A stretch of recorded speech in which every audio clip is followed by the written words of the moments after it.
Hey guys, as usual, please like and subscribe if you like the content. Check out any of my other Star Wars videos, my Star Wars sequels reimagined.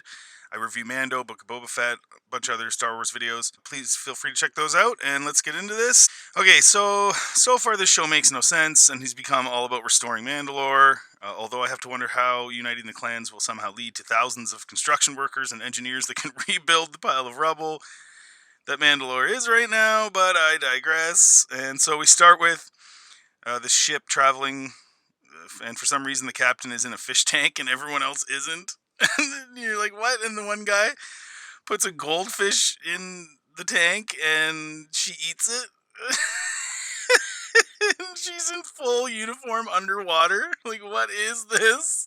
And then they're met by an Imperial ship, and for some reason the captain's tank goes into the floor. So does she need to be in the tank to eat the fish? Like, why doesn't she just eat it? Like, I don't understand why she was in the tank. It doesn't make any sense. And then now she's all wet. Like, she's in her full uniform. She's all wet sitting there. Like, why would you do that? It doesn't make any sense. And yeah, I don't understand. Like, it was just they wanted a shot of her feeding in the tank, so they had to think some way. Look, get the shot. That's what Disney does. Oh, we need the shot of this, even though it makes no sense. So just do it. Get the shot. It's just so weird and dumb. Anyway, and it turns out it's Gideon's old ship that Luke went on, and they saved Grogu, and then but Grogu's back with Mando anyway. But anyways, so so they have Gideon's old ship now. It's the same Mandos that were with Bo, and they're using it as mercenaries. And they had to find this ship with the fish-eating lady and bring back her boyfriend, who is some dignitary's kid on Mon Calamari. He's like a prince, and she took him and ran away with him because they're in love.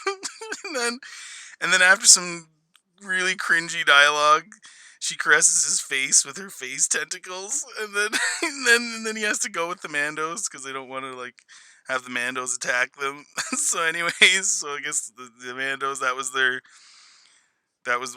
their mercenary job, was to get this prince. Anyways, so I don't know, that whole scene turns out to be pointless, but whatever. But we got to see the alien in the fish tank eat the goldfish.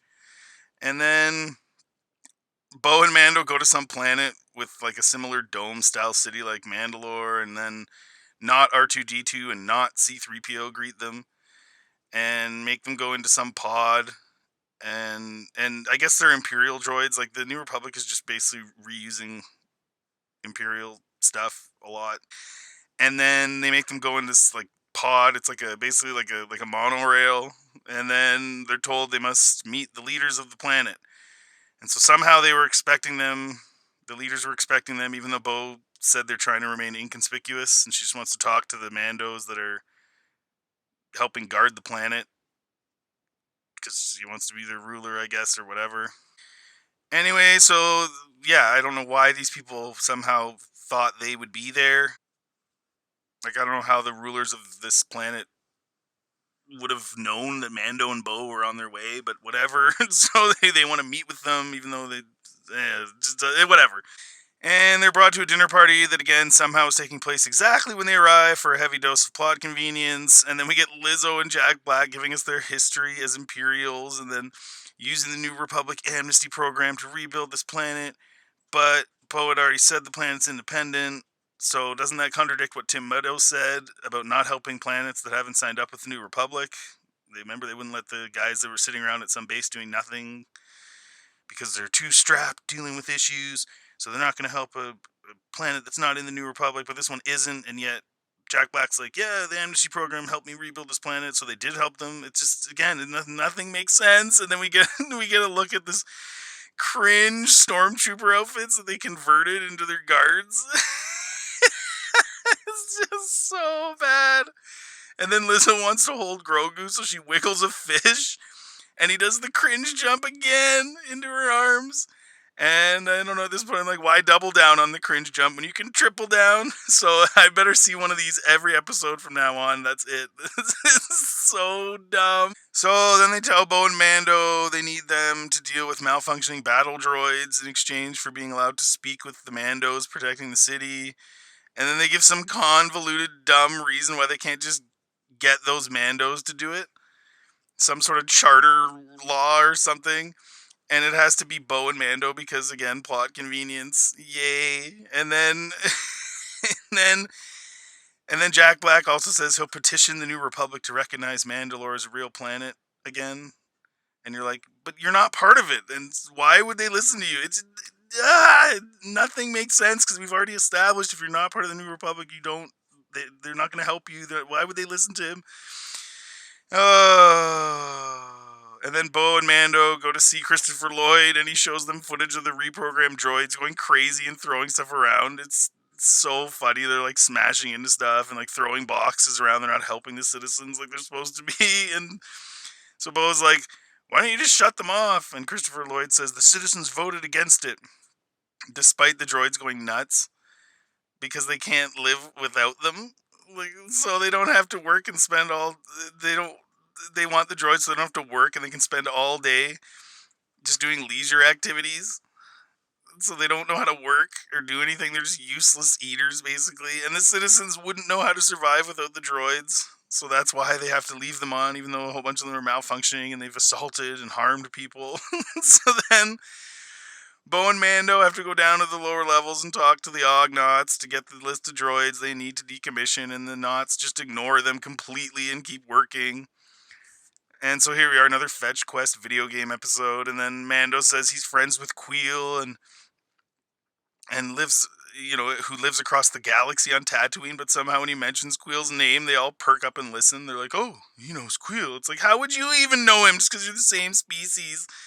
Shrink the galaxy again, Disney. Just keep shrinking it into a teeny, itty-bitty nothing. And then they tell Mando, so they stop ignoring them, and then they tell Mando there are no malfunctioning droids. And then Mando has to, like, kiss their butts and tell them how great it is, how they are, and how it's not their fault. Because you're so skilled with droids. And then Buddy's like, okay, now that you've made me feel good, he hands in the list. It's just so dumb. But the list shows upcoming events that the droids are likely to malfunction. And you're like, what? So why wouldn't they just preemptively have dealt with these incidents before they happen, if they know it's coming? So it made no sense. So the list isn't even just a list. It's like, go to the loading docks because we know that there's going to be a malfunctioning droid happening at the loading docks. And you're like, well, if you know that, why wouldn't you just go deal with it before it happens? Why haven't they been doing that the whole time? It doesn't make any sense. And so they go to the loading dock and there's battle droids all over the place, like hundreds of them. And Mando starts kicking them, and then, and then the leader battle droid is like, don't do that. And Mando's like, it's like, so what? If they're reprogrammed, this shouldn't do anything. And they shouldn't care that I'm kicking them. Just carry their boxes and keep quiet. And of course, he kicks one a tad too hard, and it smacks him, and then runs. And so they run after it. And so out of the hundreds of droids walking around, Mando happens to kick the one that has the malfunctioningness.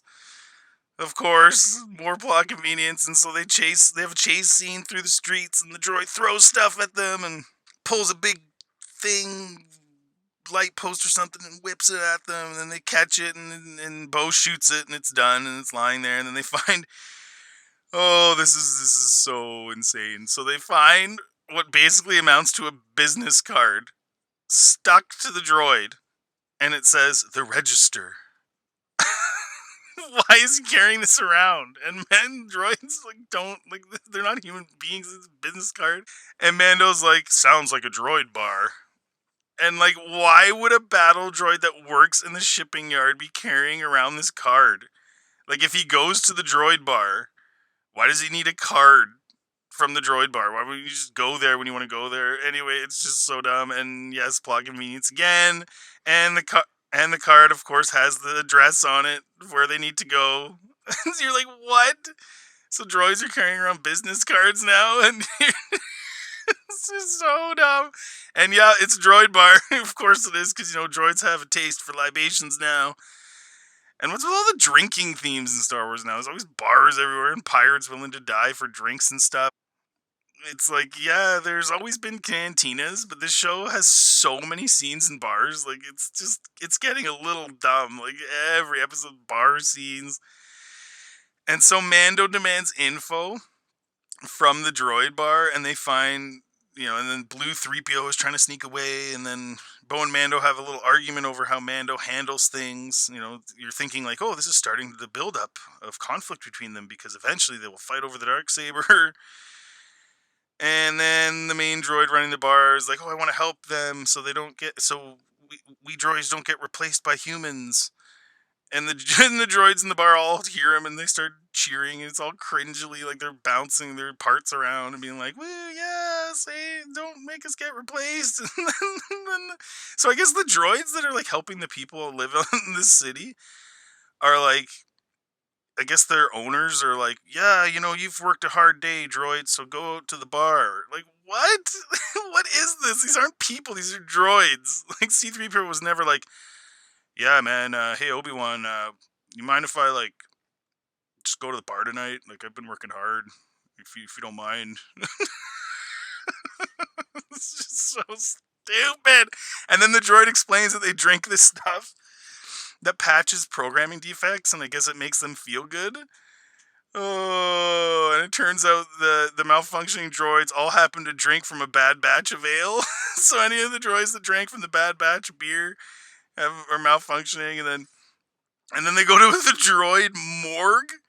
What? And the droid pathologist takes a droid blood sample or oil sample or whatever sample. What is this? And then the doc finds that there are these particles from the bad ale batch in the dead droid, and then this other droid that looks like an Imperial interrogation droid that just got repainted just starts going nuts, and Mando chops it with the saber. so then, so then, So then the doctor discovers nano droids are in the bad batch of ale.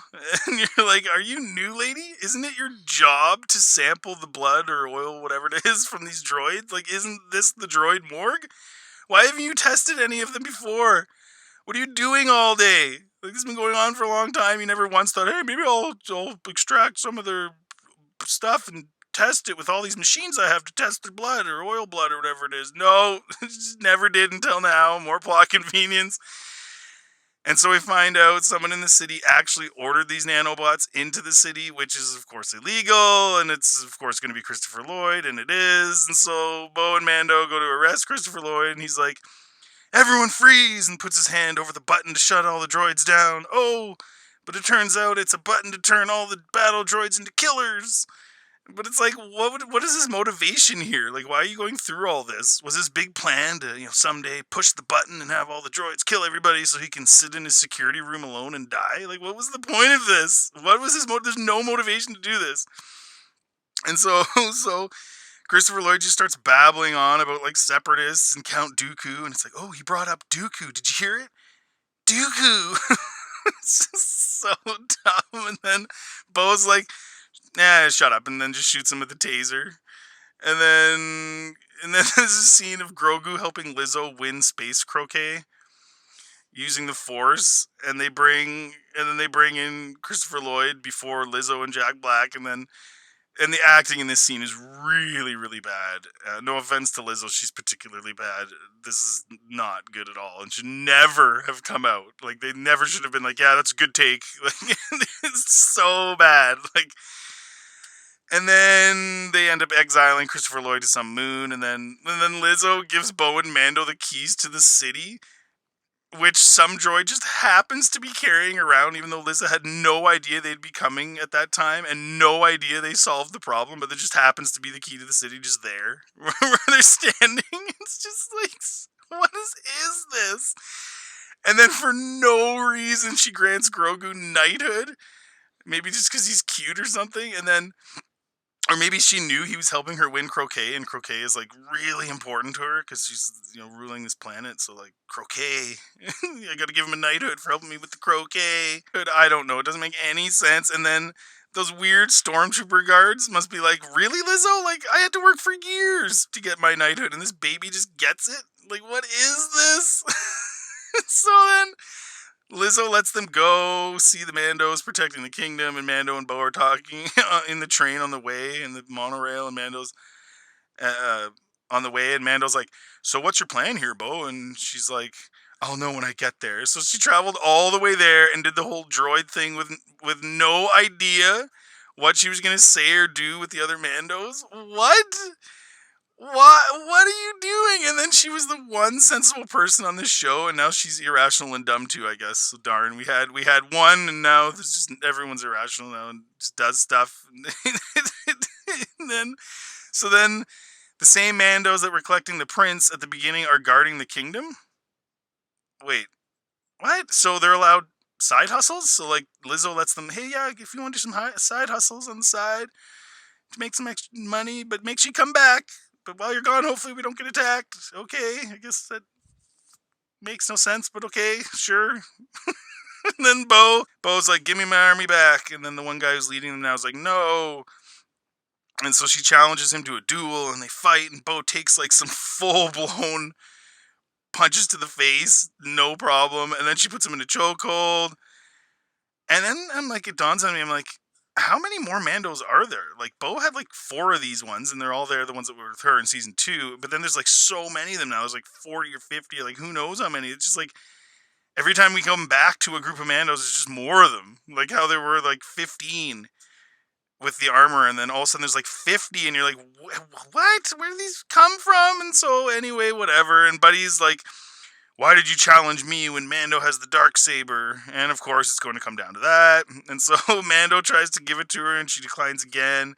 And then Mando's like, she defeated the one that defeated me, talking about the spider thing on Mandalore from like whatever second episode or whatever. And then the other Mandos are like, yeah, sure, that means the Dark Saber should be hers.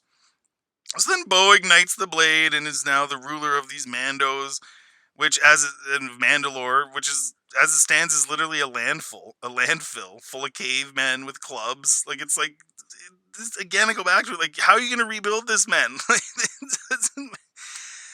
It would take like, wouldn't it take like 100 years to rebuild it? So like, what is the big to do here? And then like, why wouldn't they want to just have their kingdom in a place that's more established? Like, it's anyway. And then it was a little anticlimactic with the lightsaber. Like, there was all this build up about, oh, she has to have the dark saber, and you're thinking like, oh my gosh, like at some point they're gonna have to fight, and this is not gonna be good, and like, oh my gosh, what are they gonna do? And it's like, no, she can just have it. Oh, okay, cool. That was really exciting.